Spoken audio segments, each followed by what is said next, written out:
गौरी पुत्र गणेश भगवान की जय। बोलिए श्री शंकर पार्वती भगवान की जय। बोलो चौथ माता की जय। आज कार्तिक मास के कृष्ण पक्ष की चौथ है और इस चौथ को साल की सबसे बड़ी चौथ माना जाता है। आज ही के दिन करवा चौथ का व्रत भी रखा जाता है।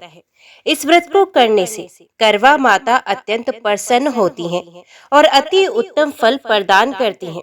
इस व्रत को करने से स्त्री के पति को लंबी आयु की प्राप्ति होती है।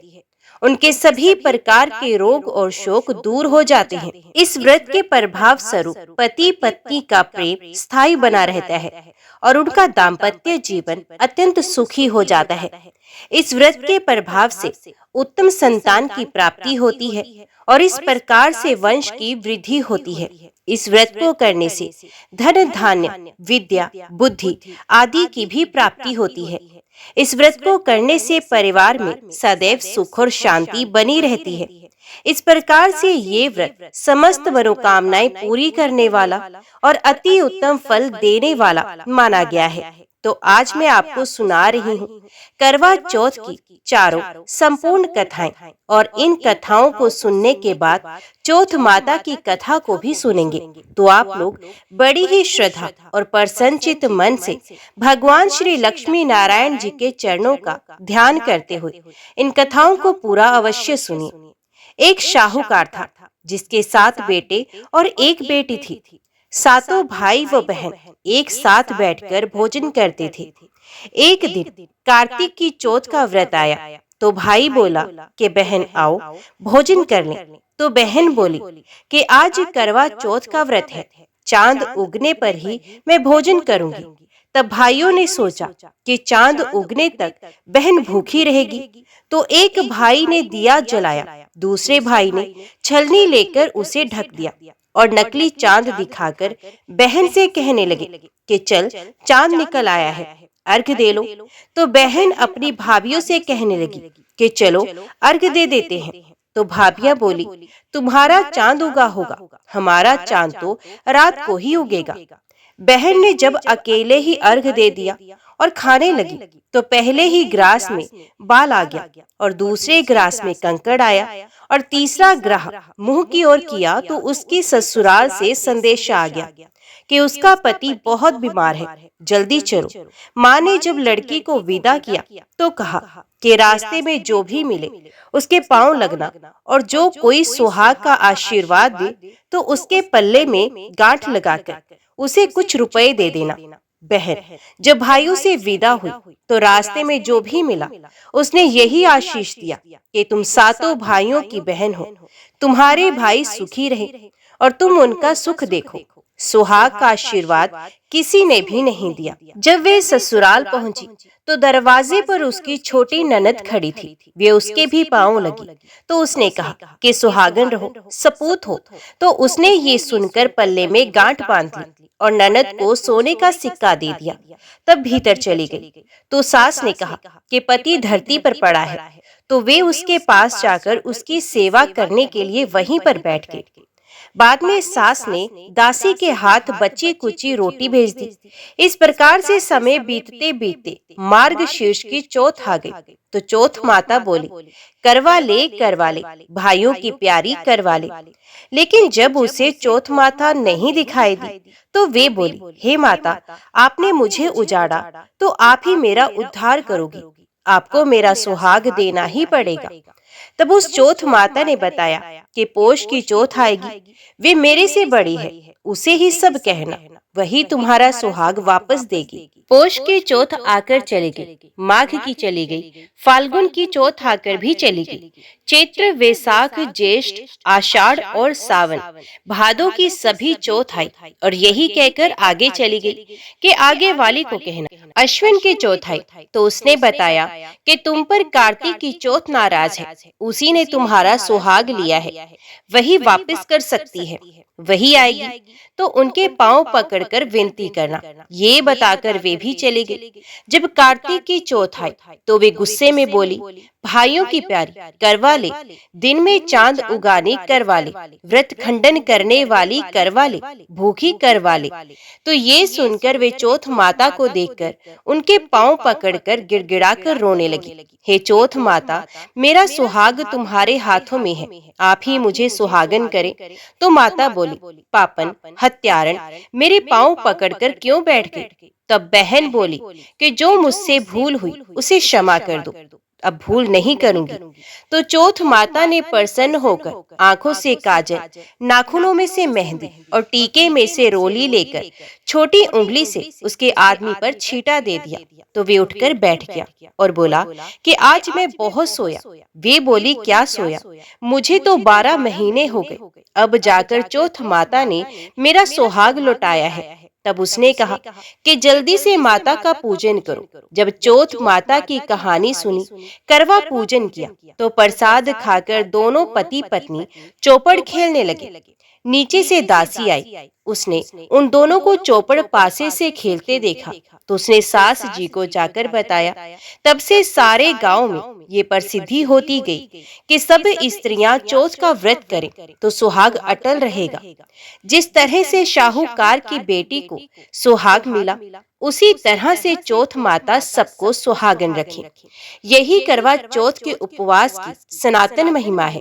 तो बोलिए चौथ माता की जय। आइए अब करवा चौथ की दूसरी कथा को सुनते हैं। एक ब्राह्मण परिवार में 7 बहुएं थीं।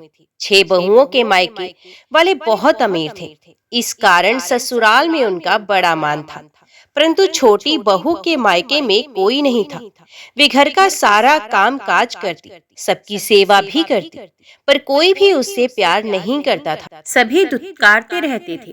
तीज त्योहारों पर भी जब उसके मायके से कोई नहीं आता तो वे बहुत दुखी होती।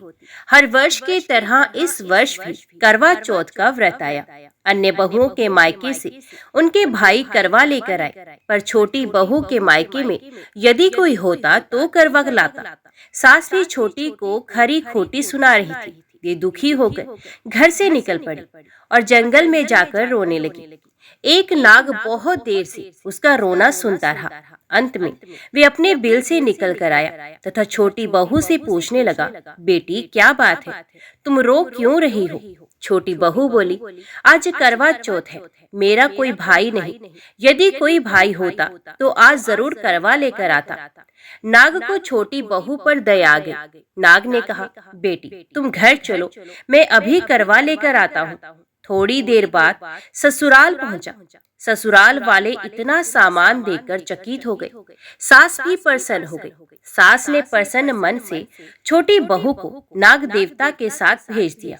नाग देवता ने छोटी बहू को अपना सारा महल दिखाया और कहा, जितने दिन चाहो आराम से रहो, मन चाहा खाओ, मन चाहा पहनो, पर एक बात याद रखना, सामने रखी नाद कभी मत खोलना। छोटी बहू सारा समय महल में आराम करती, पर नाद के बारे में उसकी उत्सुकता बढ़ती जा रही थी। एक दिन जब घर में कोई नहीं था तो उसने नाद उठाकर देखा तो हजारों छोटे छोटे सांप के बच्चे इधर उधर रेंगने लगे। उसने जल्दी ही नाद ढक दी। जल्दी में एक सांप की पूंछ नाद के नीचे आकर कट गई। शाम को नाग के आने पर छोटी बहू ने अपनी गलती स्वीकार कर ली। नाग ने भी उसे क्षमा कर दिया। जब छोटी बहू ने ससुराल जाने की इच्छा की तो उसे धन रत्न आदि देकर नाग देवता ने विदा किया। छोटी बहू के ससुराल में अब उसकी बड़ी इज्जत होने लगी थी। जिस सांप की पूंछ नाद से कट गई थी उसे सभी बंडा कहकर तंग करते। एक दिन उसने अपनी माँ से पूछा कि मेरी पूंछ कैसे कट गई। माँ ने कहा कि छोटी के नाद उठाने और जल्दी से रखने में ही तुम्हारी पूंछ कटी है। तो वे बोला कि मैं छोटी बहू से बदला अवश्य लूंगा।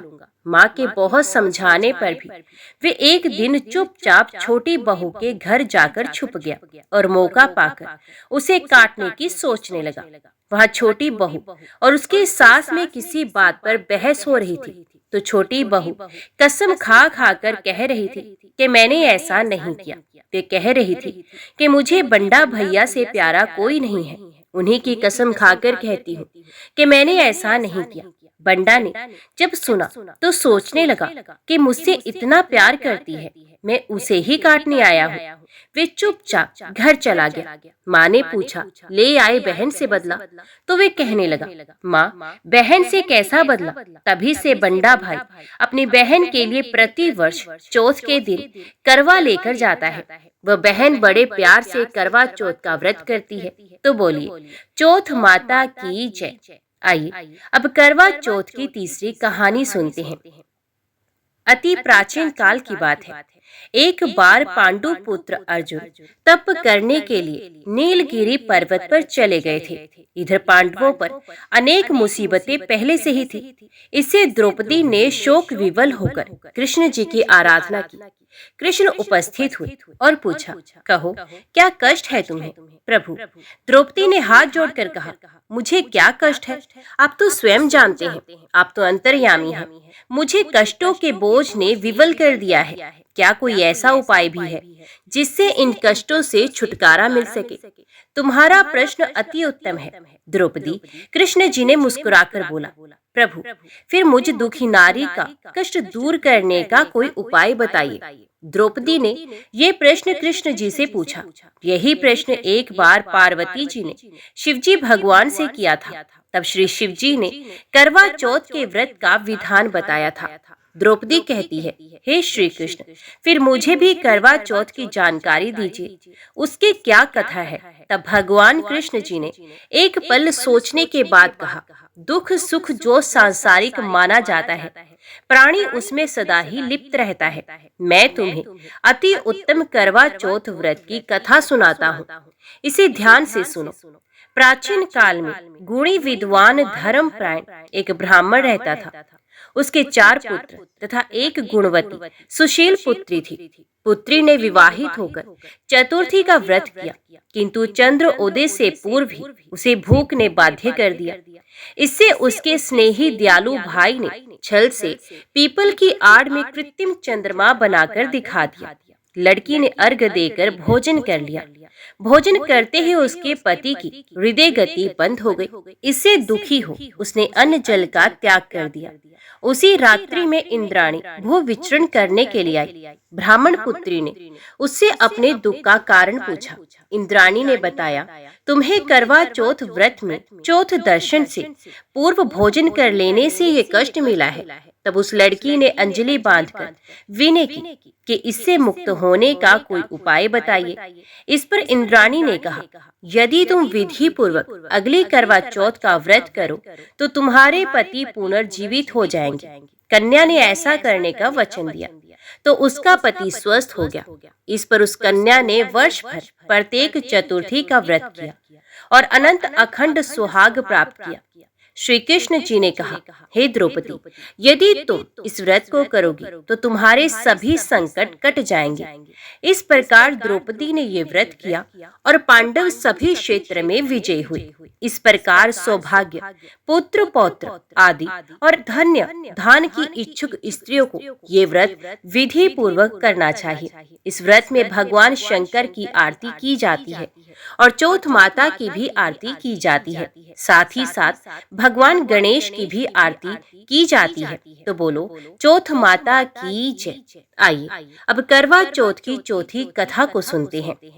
प्राचीन काल में करवा नाम की एक पतिव्रता स्त्री अपने पति के साथ नदी किनारे एक गांव में रहती थी।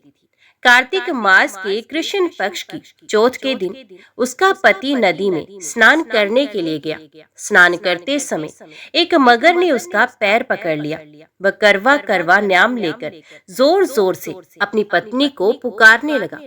उसकी आवाज सुनकर उसकी पत्नी दौड़ कर आई और उसने मगर को कच्चे धागे से बांध दिया। मगर को बांधकर वे यमराज के यहाँ पहुंची और यमराज से बोले, भगवान, मगर ने मेरे पति का पैर पकड़ लिया है, अतः पैर पकड़ने के अपराध में आप अपने बल से उस मगर को नरक में ले जाओ। यमराज ने कहा, अभी मगर की आयु शेष है, अतः मैं उसे नहीं मार सकता। इस पर करवा ने कहा, यदि आप ऐसा नहीं करोगे तो मैं आपको श्राप देकर नष्ट कर दूंगी। ये सुनकर यमराज डर गए और उस पतिव्रता स्त्री करवा के साथ जाकर मगर को उन्होंने यमपुरी में भेज दिया और करवा के पति को दीर्घायु प्रदान की। उसी दिन से ये करवा चौथ मनाई जाती है और सुहागिन स्त्रियों के द्वारा व्रत रखा जाता है। हे करवा माता, जैसे तुमने अपने पति की रक्षा की वैसे सबके पतियों की रक्षा करना। तो बोलो चौथ माता की जय। आइए अब चौथ माता की कथा को सुनते हैं। इस कथा को सुनने से ही व्रत पूर्ण माना जाता है तथा समस्त मनोकामनाएं भी पूर्ण हो जाती हैं। एक नगर में एक बूढ़ी अम्मा रहती थी। वे अपने बेटे की सलामती के लिए 12 महीनों की चौथ का व्रत करती थी। हर चौथ को पंसारी से थोड़ा सा गुड़ और घी लाकर 4 लड्डू बनाती, एक बेटे को देती, एक से पूजा करती, एक हथकार के लिए निकालती और एक चांद उगने पर खुद खा लेती थी। एक बार उसका बेटा ताई से मिलने गया। ताई ने वैसाखी चौथ का व्रत रखा था। ताई से पूछा, माँ तो 12 चौथ का व्रत रखती है। तो ताई बोली, तेरी माँ तेरी कमाई से हर साल खाने के लिए 12 चौथ रखती है। तू परदेश जाए तो वह एक भी चौथ का व्रत नहीं करेगी। लड़के को लगा ताई सच कह रही है। घर आकर माँ से कहा, मैं परदेश जा रहा हूँ, यहाँ तो मेरी कमाई खाने पीने में ही उड़ा देती है। माँ ने समझाकर उसे रोकना चाहा, पर बेटा नहीं माना। माँ ने उसे साथ ले जाने के लिए चौथ माता की आंखें दी और कहा, मुसीबत में ये आंखें तेरी मदद करेंगी। वे आंखें लेकर रवाना हो गया। घूमते हुए एक नगर में पहुंचा। उसने देखा एक बूढ़ी माई रोती जा रही है और बनाते जा रही है। उसने कारण पूछा तो बूढ़ी माँ ने कहा, बेटा इस नगर की पहाड़ी पर एक दैत्य रहता है। पहले वे नगर में आकर कई लोगों को खाने के लिए मार देता था। अब राजा हर घर से एक आदमी दैत्य के पास भेजता है और आज मेरे बेटे की बारी है, इसलिए मैं रो रही हूँ और उसी के लिए पुए बना रही हूँ। वो बोला, तू पुए मुझे खिला दे, तेरे बेटे की जगह मैं चला जाता हूँ। बूढ़ी माँ ने खीर पुए उसे खिला दी। खा पीकर वे सो गया। रात को राजा के सैनिक आए तो बूढ़ी माँ ने उसे भेज दिया।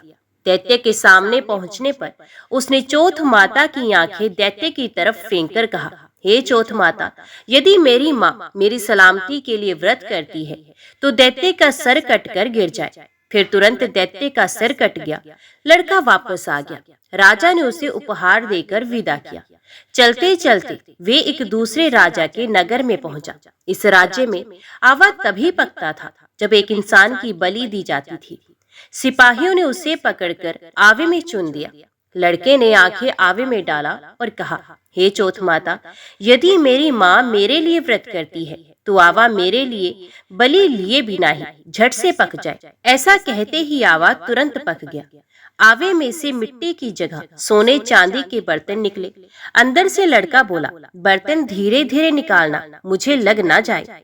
राजा ने उसे निकलवाया और पूछा, इस आवे से तुम बच कैसे गए? लड़के ने बताया कि उसकी माता चौथ माता का व्रत करती है, व्रत के कारण ही वे बच पाया। राजा को तब विश्वास नहीं हुआ। उसने एक चांदी की सुराही मंगवाई और कहा कि सुराही की नली से निकल कर दिखाओ, तभी मुझे विश्वास होगा। लड़के ने चौथ माता को याद करके आंखें सुराही में डाले और कहा, मैं भंवरा बनूं, सुराही से निकलूं। लड़का तुरंत भंवरा बनकर सुराही से निकल गया। तब राजा ने खुश होकर राजकुमारी की शादी उसके साथ करवा दी और सभी लोगों को चौथ माता का व्रत करने को कहा। उसे माँ की याद आई। उसने राजा के पास जाकर खुद के नगर जाने की इच्छा जाहिर की। राजा ने रथ, घोड़ा, हाथी और खूब सारा दान दहेज देकर उन्हें विदा किया। चौथ के दिन वे अपने नगर पहुंचा। वे अकेला पंसारी के यहाँ माँ का इंतजार करने लगा और सोचा, चौथ है तो माँ यहाँ जरूर आएगी। थोड़ी देर बाद लकड़ी टेकती हुई माँ आती दिखाई दी। उसे उसकी माँ की आंखों में जाले आने के कारण दिखना कम हो गया था। लड़के ने जानबूझकर पैर और जानबूझकर उस स्त्री के बेटे को अपशब्द कहने शुरू कर दिए।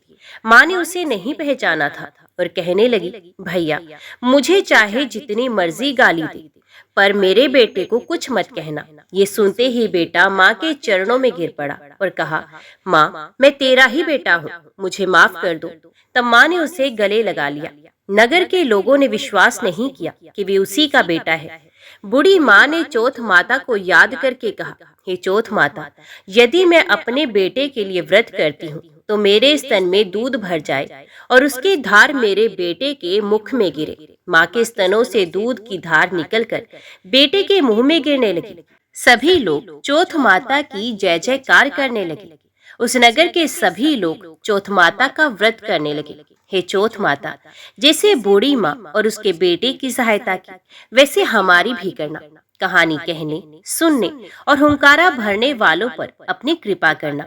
तो बोलिए चौथ माता की जय। अब गौरी पुत्र गणेश भगवान जी की बहुत ही सुंदर कथा को सुनते हैं।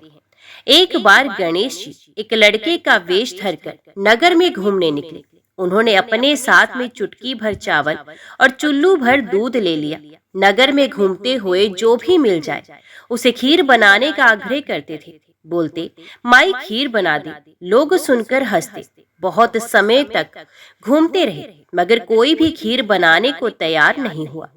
किसी ने यह भी समझाया कि इतने से सामान से खीर नहीं बन सकती, पर गणेश जी को तो खीर बनवानी ही थी। अंत में एक गरीब बूढ़ी माँ ने उन्हें कहा, बेटा चल मेरे साथ चल, मैं तुझे खीर बनाकर खिलाऊंगी। गणेश जी उसके साथ चल पड़े।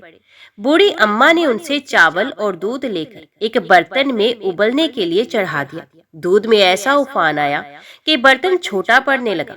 बूढ़ी अम्मा को बहुत ही आश्चर्य हुआ और कुछ समझ नहीं आ रहा था। अम्मा ने घर का सबसे बड़ा बर्तन रखा, वे भी पूरा भर गया। खीर बढ़ती ही जा रही थी, उसकी खुशबू भी चारों ओर फैल रही थी। खीर की मीठी मीठी खुशबू के कारण अम्मा की बहू के मुंह में पानी आ गया। उसने कटोरी में खीर निकाली और दरवाजे के पीछे बैठकर बोली, ले गणेश, तू भी खा ले, मैं भी खाऊं। और खीर खा ली।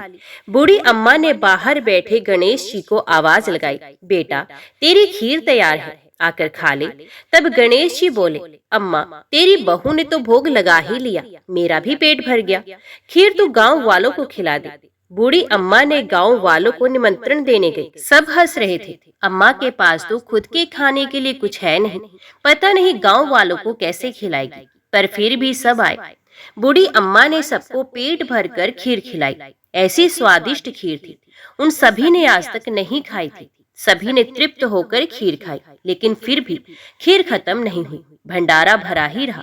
हे गणेश जी महाराज, जैसे खीर का भगोना भरा रहा, वैसे ही हमारे घर का भंडार भी सदा भरा रहे।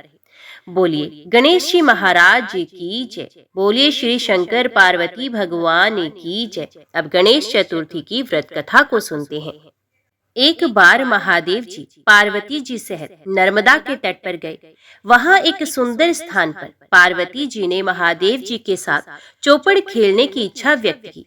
तब शिव जी ने कहा, हमारी हार जीत का साक्षी कौन होगा? तब पार्वती जी ने तत्काल वहां की घास के तिनके बटोरकर एक पुतला बनाया और उसमें प्राण प्रतिष्ठा करके उससे कहा, बेटा हम चौपड़ खेलना चाहते हैं, किंतु यहाँ हार जीत का साक्षी कोई नहीं है, अतः खेल के अंत में तुम हमारी हार जीत के साक्षी होकर बताना कि हम में से कौन जीता और कौन हारा। खेल आरंभ हुआ। देव योग से तीनों बार पार्वती जी की ही जीत हुई। अब अंत में बालक से हार जीत का निर्णय कराया गया तो उसने महादेव जी को विजय बताया। परिणाम के स्वरूप पार्वती जी ने क्रुद्ध होकर उसे एक पांव से लंगड़ा होने और वहां के कीचड़ में पड़ा रहकर दुख भोगने का श्राप दे दिया। बालक ने विनम्रता पूर्वक कहा, माँ मुझसे अज्ञानवश ऐसा हो गया है, मैंने किसी कुटिलता या द्वेष के कारण ऐसा नहीं किया है, मुझे क्षमा करे तथा श्राप से मुक्ति का उपाय बताएं। तब ममता रूपी माँ को उस पर दया आ गई और वे बोली, यहाँ नाग कन्याएं गणेश पूजन करने आएंगी, उनके उपदेश से तुम गणेश व्रत करके मुझे प्राप्त करोगे।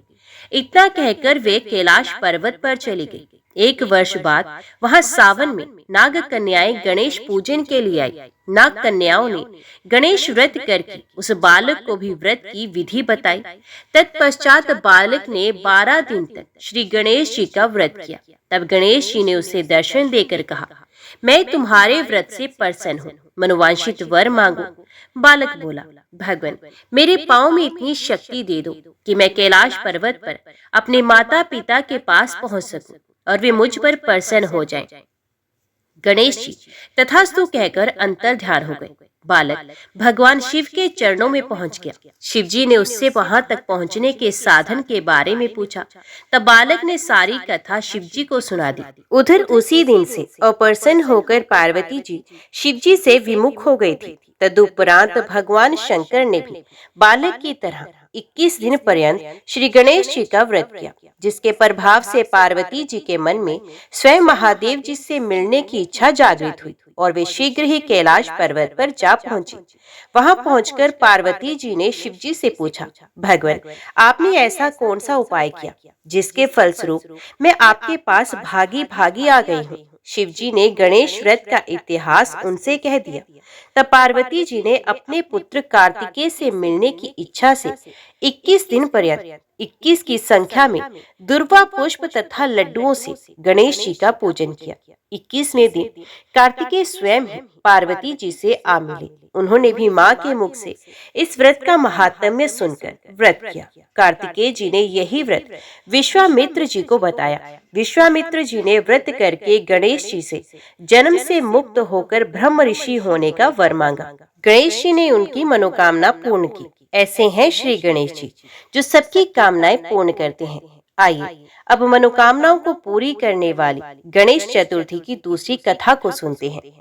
एक बार महादेव जी स्नान करने के लिए भोगावती गई। उनके जाने के पश्चात पार्वती जी ने अपने तन के मैल से एक पुतला बनाया और उसका नाम गणेश रखा। पार्वती ने उससे कहा, हे पुत्र, तुम एक मुग्दल लेकर द्वार पर बैठ जाओ, मैं भीतर जाकर स्नान कर रही हूँ।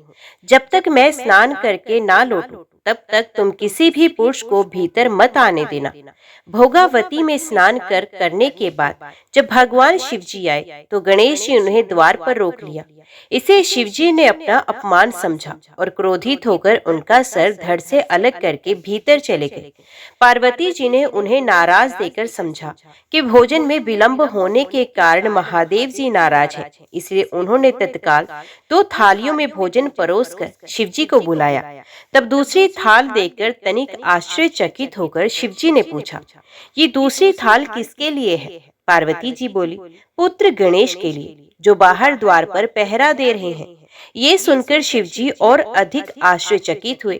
तुम्हारा पुत्र पहरा दे रहा है? हाँ नाथ, क्या आपने उसे नहीं देखा था? किंतु मैंने तो अपने रोके जाने पर उसे कोई उदंड बालक समझकर उसका सर काट दिया है। ये सुनकर पार्वती जी बहुत दुखी हुई और विलाप करने लगी। तब पार्वती जी को प्रसन्न करने के लिए भगवान शिव ने एक हाथी के बच्चे का सर काटकर बालक के धड़ से जोड़ दिया। पार्वती जी इस प्रकार पुत्र गणेश को पाकर बहुत प्रसन्न हुई। उन्होंने पति तथा पुत्र को प्रीति पूर्वक भोजन कराकर बाद में स्वयं भोजन किया। ये घटना भाद्रपद शुक्ल चतुर्थी को हुई थी, इसलिए ये तिथि पूर्ण पर्व के रूप में मनाई जाती है। तो बोलिए, गौरी पुत्र गणेश भगवान की जय, श्री शंकर पार्वती भगवान की जय। आइए अब श्रवण करते हैं अश्विन कृष्ण गणेश चतुर्थी की व्रत कथा। युधिष्ठिर ने पूछा, हे श्री कृष्ण, मैंने सुना है कि अश्विन कृष्ण चतुर्थी को संकटा चतुर्थी कहते हैं।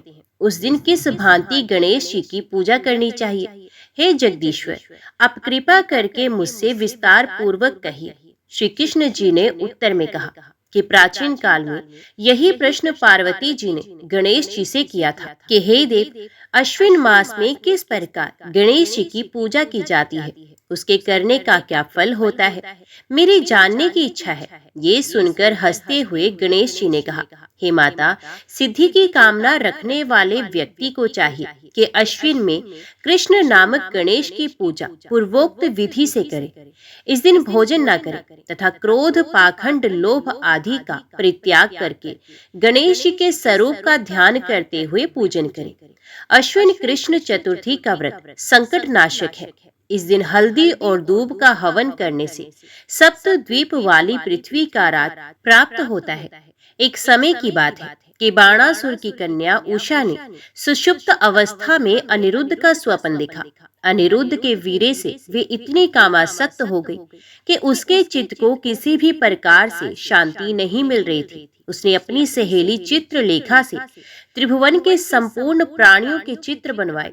जब चित्र में अनिरुद्ध को देखा तो कहा, मैंने इसी व्यक्ति को स्वप्न में देखा था, इसी के साथ मेरा पाणी ग्रहण भी हुआ था। हे सुजगने, ये व्यक्ति जहाँ कहीं भी मिल सके ढूंढ लाओ, अन्यथा इसके वियोग में मैं अपने प्राण त्याग दूंगी। अपनी सखी की बात सुनकर चित्रलेखा अनेक स्थानों में खोज करती हुई द्वारकापुरी में जा पहुंची। वहां अनिरुद्ध को पहचान कर उसने उसका अपहरण कर लिया, क्योंकि वे राक्षसी माया जानने वाली थी। रात्रि में पलंग सहित अनिरुद्ध को उठाकर वे गोधूली वेला में बाणासुर की नगरी में प्रविष्ट हुए। इधर प्रद्युम्न को पुत्र शोक के कारण असाध्य रोग से ग्रसित होना पड़ा। अपने पुत्र प्रद्युम्न एवं पौत्र अनिरुद्ध की घटना से कृष्ण जी भी विवल हो गए। रुक्मणी भी पौत्र के दुख से दुखी होकर बिलखने लगी। पतिव्रता रुक्मणी खिन्न मन से कृष्ण जी से कहने लगी, हे नाथ, हमारे प्रिय पौत्र का किसने हरण कर लिया, अथवा वे अपनी इच्छा से कहीं और चला गया। मैं आपके सामने शोकाकुल हूँ, अपने प्राण छोड़ दूंगी। रुक्मणी की ऐसी बात सुनकर श्री कृष्ण जी यादवों की सभा में उपस्थित हुए। वहां उन्होंने परम तेजस्वी लोमश ऋषि के दर्शन किए। उन्हें प्रणाम कर श्री कृष्ण ने सारी घटना कह सुनाई। श्री कृष्ण ने लोमश ऋषि से पूछा कि मुनिवर, हमारे पुत्र को कौन ले गया? वे कहीं स्वयं तो नहीं चला गया? हमारे बुद्धिमान पुत्र को किसने अपहरण कर लिया? ये बात मैं नहीं जानता हूँ। उसकी माता पुत्र वियोग के कारण बहुत दुखी है। कृष्ण जी की बात सुनकर लोमश ऋषि ने कहा, महर्षि लोमश जी ने कहा कि हे श्री कृष्ण, बाणासुर की कन्या उषा की सहेली चित्रलेखा ने आपके पुत्र का हरण किया है और उसे बाणासुर के महल में छिपाकर रखा है। ये बात नारद जी ने बताई है। आप अश्विन मास के कृष्ण चतुर्थी संकटा का अनुष्ठान कीजिए। इस व्रत के करने से आपका पुत्र अवश्य ही आ जाएगा। ऐसा कहकर मुनिवर वन में चले गए। उन्होंने संकटा व्रत करने का उपदेश दिया। श्री कृष्ण जी ने लोमश ऋषि के कथन अनुसार व्रत किया। हे देवी, इस व्रत के प्रभाव से उन्होंने अपने शत्रु बाणासुर को पराजित कर दिया। यद्यपि उस भीषण युद्ध में मेरे पिता शिवजी ने बाणासुर की बड़ी रक्षा की, फिर भी वे परास्त हो गया। भगवान कृष्ण ने कुपित होकर बाणासुर की सहस्र भुजाओं को काट डाला। ऐसी सफलता मिलने का कारण व्रत का प्रभाव ही था। श्री गणेश जी को प्रसन्न करने तथा संपूर्ण विघ्न को शमन करने के लिए इस व्रत के समान दूसरा कोई व्रत नहीं। विश्व भ्रमण तथा तीर्थ भ्रमण के निमित्त इससे बढ़कर शुभदायी व्रत दूसरा है ही नहीं। श्री कृष्ण जी कहते हैं कि हे राजन, संपूर्ण विपत्तियों के विनाश के लिए इस व्रत को अवश्य ही करना चाहिए। इसके प्रभाव से शत्रुओं पर आप विजय लाभ करेंगे एवं राज्य अधिकारी होंगे। इस व्रत के महात्म्य का वर्णन बड़े बड़े विद्वान भी नहीं कर सकते। हे पृथा, कुंती तन्य, मैंने इसका स्वयं अनुभव किया है। ये मैं आपसे सत्य कह रहा हूँ। तो बोलो गणपति भगवान की जय। अभी श्रवण कीजिए तिथियों की माता चतुर्थी माता की उत्पत्ति, उनका तप और वर प्राप्ति की कथा। श्री गणेश जी को अत्यंत प्रिय परम पुण्यमयी को वरदा चतुर्थी की उत्पत्ति की पवित्रम कथा मुग्दल पुराण में कही गई है। ये अत्यंत संक्षेप में कुछ इस प्रकार है। लोक पितामह ब्रह्मा ने सृष्टि रचना के अनंतर अनेक कार्यों की सिद्धि के लिए अपने हृदय में श्री गणेश का ध्यान किया। उसी समय उनके शरीर से पराशक्ति प्राप्त करती महामाया तिथियों की जननी काम रूपिणी देवी प्रकट हुई। उन परम लावण्यवती देवी के 4 पैर, 4 हाथ और 4 सुंदर मुख थे। उन्हें देखकर विधाता अत्यंत प्रसन्न हुए। उन महादेवी ने सृष्टा के चरण कमलों में प्रणाम कर अनेक स्तोत्रों से उनका स्तवन करने के अनंतर निवेदन किया, ब्रह्मांड नायक, मैं आपके शुभ अंग से उत्पन्न हुई हूँ। आप मेरे पिता हैं। आप मुझे आज्ञा प्रदान करें, मैं क्या करूं? प्रभु, आपके पावन पद पद्मों में मेरा बारंबार प्रणाम है। आप मुझे कृपा पूर्वक रहने के लिए स्थान और विविध प्रकार के भोग्य पदार्थ प्रदान करें। लोक सृष्टा ने श्री गणेश का स्मरण कर उत्तर दिया, तुम अद्भुत सृष्टि करो। और फिर प्रसन्न पिता ब्रह्मा ने उन्हें श्री गणेश का वक्रतुंडाय हूँ ये षडक्षर मंत्र दे दिया। महिमामयी देवी ने भगवान वेद गर्भ के चरणों में भक्ति पूर्वक प्रणाम किया और फिर वे वन में जाकर श्री गणेश का ध्यान करते हुए उग्र तप करने लगी। वे अत्यंत श्रद्धा भक्ति पूर्वक दिव्य सहस्र वर्षों तक तप करती रही। उनकी तपस्या से प्रसन्न होकर देव देव गजानन प्रकट हुए और उन्होंने कहा, महाभागे, मैं तुम्हारे निराहार तप से अत्यंत प्रसन्न हूँ, तुम इच्छित वर मांगो। परम प्रभु की सुखद वाणी सुनकर महिमामयी माता ने हर्ष गदगद कंठ से उनका स्तवन किया। इसे अतिशय संतुष्ट हुए मूषक वाहन ने पुनः कहा, देवी, मैं तुम्हारे तप एवं स्तवन से अत्यंत संतुष्ट हूँ, तुम अपनी इच्छा व्यक्त करो। सश्रु नयना देवी ने परम प्रभु गजानन के पावनतन्य चरणों में प्रणाम कर निवेदन किया, करुणानिधि, आप मुझे अपनी सुदृढ़ भक्ति प्रदान करें, मुझे सृष्टि सर्जन की सामर्थ्य प्राप्त हो, मैं आपको सदा प्रिय रहूं और मुझसे आपका कभी भी वियोग ना हो। स्वीकृति सूचक ओम का उच्चारण कर परम प्रभु ने वर प्रदान किया, चतुर्विध फल प्रदायिनी देवी, तुम मुझे सदा प्रिय रहोगी, तुम समस्त तिथियों की माता होगी और तुम्हारा नाम चतुर्थी होगा। तुम्हारा वाम भाग कृष्ण एवं दक्षिण भाग शुक्ल होगा। निस्संदेह तुम मेरी जन्म तिथि होगी। तुम्हारे में व्रत करने वाले का मैं विशेष रूप से पालन करूंगा और इसी व्रत के समान कोई अन्य व्रत नहीं होगा। ये कहकर भगवान गजमुख अंतर ध्यान हो गए। तिथियों की माता चतुर्थी गणपति का ध्यान करते हुए सृष्टि रचना करने लगी। सहसा उनका वाम भाग कृष्ण और दक्षिण भाग शुक्ल हो गया। महाभाग्यवती शुक्ल वर्णा अत्यंत विस्मित हुई। उन्हें पुण्य गणाध्यक्ष का ध्यान करते हुए सृष्टि रचना का उपक्रम किया ही था कि उनके मुखार विंद से प्रतिपदा तिथि उत्पन्न हो गई। इसी प्रकार नासिका से द्वितीया, वक्ष से तृतीया, अंगुली से पंचमी, हृदय से षष्ठी, नेत्र से सप्तमी, बाहु से अष्टमी, उदर से नवमी, कान से दशमी, कंठ से एकादशी, पैर से द्वादशी, स्तन से त्रयोदशी, अहंकार से चतुर्दशी और मन से पूर्णिमा तथा जीवा से अमावस्या तिथि प्रकट हुई। सभी तिथियों सहित दोनों चतुर्थियों ने भगवान गजमुख के ध्यान और नाम जप के साथ तप प्रारंभ किया। इसी प्रकार उनके 1 वर्ष तक तप करने पर भक्त वत्सल प्रभु विघ्नेश्वर प्रकट हुए। वे मध्याह्न में शुक्ल चतुर्थी के समीप पहुंचकर बोले, वर मांगो। शुक्ल चतुर्थी ने आदि देव गजमुख के चरणों में प्रणाम कर उनकी पूजा और स्तुति की। तदंतर उन्होंने कहा, परम प्रभु गजमुख, मैं आपका वास स्थान हूँ और आप मुझे अपनी शाश्वती भक्ति प्रदान करें। दया में गजमुख ने वरदान प्रदान किया, तुम्हें मध्याह्न काल में मेरा दर्शन प्राप्त हुआ है, अतः मध्याह्न काल में शिव आदि देवगण मेरा भजन करेंगे। शुक्ल पक्ष की चतुर्थी को मेरे भक्तजन सदा तुम्हारा व्रत करेंगे। जो निराहार रहकर मेरे साथ तुम्हारी उपासना करेंगे, उनका संचित क्रम भोग समाप्त हो जाएगा और उन्हें मैं सब कुछ प्रदान करूंगा। तुम्हारा नाम वरदा होगा।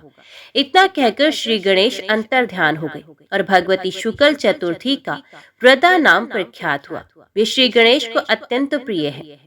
उसी दिन व्रत के साथ श्री गणेश की उपासना कर पंचमी को सविधि पारण करने से निश्चय ही मनुष्य धर्म, अर्थ, काम और मोक्ष सब कुछ प्राप्त कर लेते हैं। व्रती की प्रत्येक कामना पूरी होती है और अंत में वे अतिशय सुखदायक गणेश धाम को प्राप्त होता है। इसके अनंतर भगवान गणपति ने रात्रि के प्रथम पहर में चंद्रमा के उदित होने पर कृष्ण चतुर्थी के समीप पहुंचकर कहा, महाभाग्यवती, तुम वर मांगो, मैं तुम्हारी अभिलाषा पूरी करूंगा। विघ्न निघन प्रभु के दर्शन एवं उनके वचन से प्रसन्न होकर भगवती कृष्ण चतुर्थी ने उनके मंगल में चरणों में प्रणाम कर उनकी विधि पूर्वक पूजा की। फिर उनका स्तवन कर निवेदन किया, मंगल में लंबोदर, यदि आप मुझ पर प्रसन्न हैं तो कृपा पूर्वक मुझे अपनी सुदृढ़ भक्ति प्रदान करें। मैं आपको सदा प्रिय रहूं और मुझसे आपका वियोग कभी ना हो। आप मुझे सर्वमान्य कर दे। कृष्ण चतुर्थी की श्रद्धा भक्ति पूर्ण वाणी से प्रसन्न हो महोदय ने वर प्रदान करते हुए कहा, महाती थे, तुम मुझे सदा प्रिय रहोगी और तुमसे मेरा कभी वियोग नहीं होगा। चंद्र उदय होने पर तुमने मुझे प्राप्त किया है, अतएव चंद्र दिव्य व्यापिनी होने पर तुम मुझे अत्यधिक प्रिय होगी। मेरे प्रसाद से तुम उस समय अन्न जल त्याग कर उपासना करने वालों का संकट हरण करो। उस दिन व्रत उपवास करने वालों को तुम धर्म, अर्थ, काम और मोक्ष सब कुछ प्रदान करोगे। उनकी समस्त कर्म राशि ध्वस्त हो जाएगी और वे निश्चय ही इस लोक में समस्त सुखों को भोगकर अंत में जन्म मृत्यु के पास से मुक्त होकर मेरे दुर्लभ धाम में जाएंगे। संकट हारिणी देवी, निस्संदेह मेरी कृपा से तुम सर्वदा लोगों को आनंद प्रदान करने वाली होगी। उस दिन यदि मेरा व्रत निराहार रहकर करेंगे, दूसरे लोग रात्रि में चंद्र उदय होने पर मेरा पूजन कर ब्राह्मण की साक्षिता देकर स्वयं भोजन करें। पूजन के अनंतर उस दिन श्रावण में लड्डू और भाद्र में दधी का भोजन करना चाहिए। व्रती अश्विन में निराहार रहे, कार्तिक में दुग्ध पान, मार्गशीर्ष में जलाहार और पोष में गोमूत्र लेना चाहिए। माघ में श्वेत तिल, फाल्गुन में शकरा, चैत्र में पंचगव्य, वैशाख में कमलगट्टा, ज्येष्ठ में गोघृत और आषाढ़ में मधु का भोजन करना चाहिए। महामयी चतुर्थी व्रत करने वालों की समस्त कामनाओं को पूर्ण करने वाली है। इस व्रत के प्रभाव से धन, धान्य और आरोग्य की प्राप्ति होती है, समस्त आपदाएं नष्ट हो जाती हैं तथा भगवान गणेश की कृपा से परमार्थ की भी सिद्धि होती है। अतएव यदि संभव हो तो प्रत्येक मास की दोनों चतुर्थी तिथियों को व्रत और उपवास सहित श्री गणेश जी का पूजन करें, और यदि ये संभव ना हो तो भाद्रपद कृष्ण चतुर्थी, बहुला कार्तिक कृष्ण चतुर्थी, करवा और माघ कृष्ण चतुर्थी तिल का व्रत कर ले। रविवार या मंगलवार से युक्त चतुर्थी तिथि का अमित महात्म्य है। इस प्रकार की एक चतुर्थी व्रत का सविधि पालन करने से वर्ष भर की चतुर्थी व्रत का फल प्राप्त हो जाता है। कृष्ण पक्ष की प्राय सभी चतुर्थी तिथियां कष्ट निवारण करने वाली हैं और उनमें चंद्र उदय व्यापनी चतुर्थी में व्रत की पूजा का विधान किया गया है। यदि दोनों ही दिन चतुर्थी चंद्र उदय व्यापनी हो तो तृतीया से विद्या पूर्वा का ही ग्रहण किया जाता है, क्योंकि गणेश्वर के रूप में मातृ तिथि तृतीया से विद्या चतुर्थी ग्रहण की जाती है। ये वचन मिलता है। यदि दोनों ही दिन चंद्र उदय व्यापनी ना हो तो परा चतुर्थी लेनी चाहिए। यदि ये दो दिन चंद्र व्यापनी हो या ना हो तो पूर्व विद्या लेनी चाहिए। अन्य विद्वानों का मत है कि तृतीया युक्त चतुर्थी इस व्रत के लिए श्रेष्ठ अवश्य मानी गई है, किंतु जब सूर्यास्त होने के पहले तृतीया में 6 घड़ी चतुर्थी का प्रवेश होता हो, पहले दिन चंद्र उदय काल में तिथि का अभाव होने पर दूसरे दिन ही व्रत करना चाहिए। इस विषय में धर्मशास्त्र निर्णय इस प्रकार है। संकष्ट चतुर्थी चंद्र व्यापनी ग्रही है। यदि 2 दिन चतुर्थी हो तो दूसरे दिन की चतुर्थी चंद्रोदय व्यापनी हो तो दूसरे दिन ही व्रत करना चाहिए। यदि दोनों दिन चंद्र व्यापनी तिथि हो तो पहले दिन की तृतीया युक्त चतुर्थी को ही व्रत के लिए ग्रहण करना चाहिए। यदि दोनों ही दिनों की चतुर्थी चंद्र उदय व्यापनी ना हो तो दूसरे दिन ही व्रत का पालन करना चाहिए। तो बोलो गणपति भगवान की जय, चौथ माता की जय। आज की वीडियो में इतना ही। उम्मीद करती हूँ वीडियो आपको पसंद आई होगी। वीडियो पसंद आई हो तो वीडियो को लाइक और चैनल को सब्सक्राइब जरूर कीजिएगा। जय श्री गणेश लिखकर कमेंट बॉक्स में अपनी हाजिरी और अपने सुझाव देना ना भूलेगा। तो मिलते हैं अगली कथा अगली वीडियो के साथ। तब तक के लिए देखते व सुनते रहिए। जय मां कंजक, जय माता दी।